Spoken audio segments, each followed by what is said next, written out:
So, hi all. In this video, we are going to see about different ways of method overloading in Java, changing the number of parameters, changing data types of the arguments, changing the order of the parameters of methods. Changing the number of parameters, method overloading can be achieved by changing the number of parameters while passing to different methods. So, this is the sample program for changing the number of parameters. So, here starting required classes and super classes is product and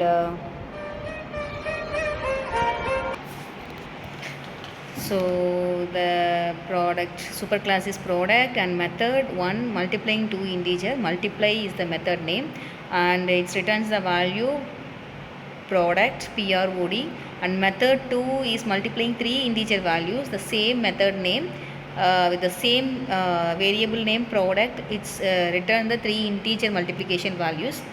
And this is the sample program of method overloading. It's with number of changing the number of parameters.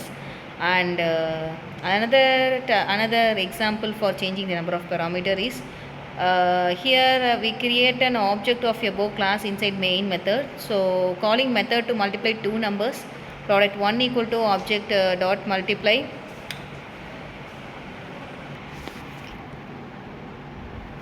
So this is the product of two numbers and calling method to multiply three numbers and printing number of three numbers.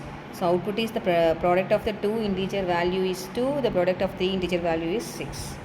Next, changing the data types of the arguments. In many cases, methods can be considered overloaded. If they have the same name but have different parameters types, methods are considered to be overloaded.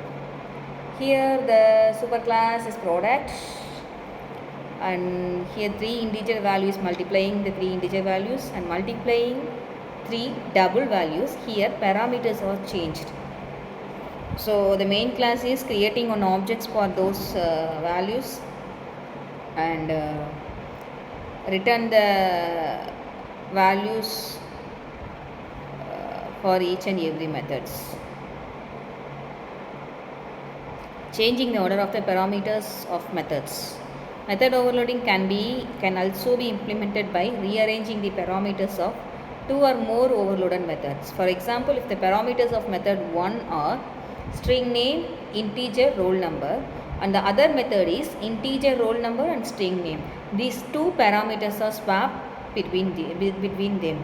So, but both have the same name, then these two methods are considered to be overloaded with different sequence of parameters.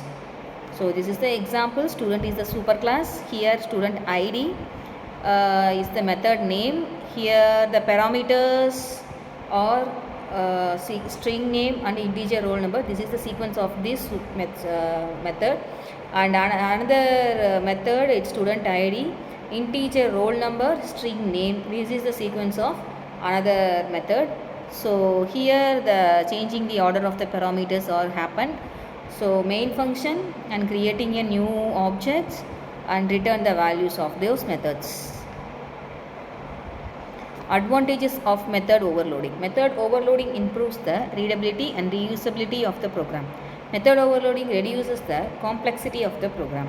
Using method overloading, programmers can perform a task efficiently and effectively. Using method overloading, it is possible to access methods performing related functions with slightly different arguments and types.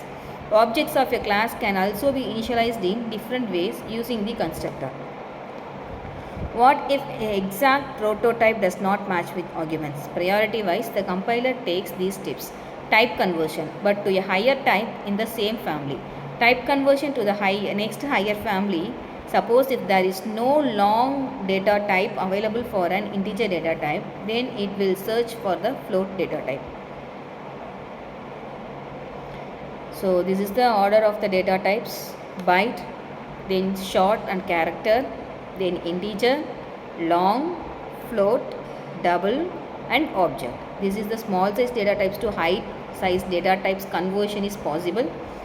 So this is the method overloading and its types. We'll see the next topic, which is inheritance, Java inheritance, in next classes. detailing.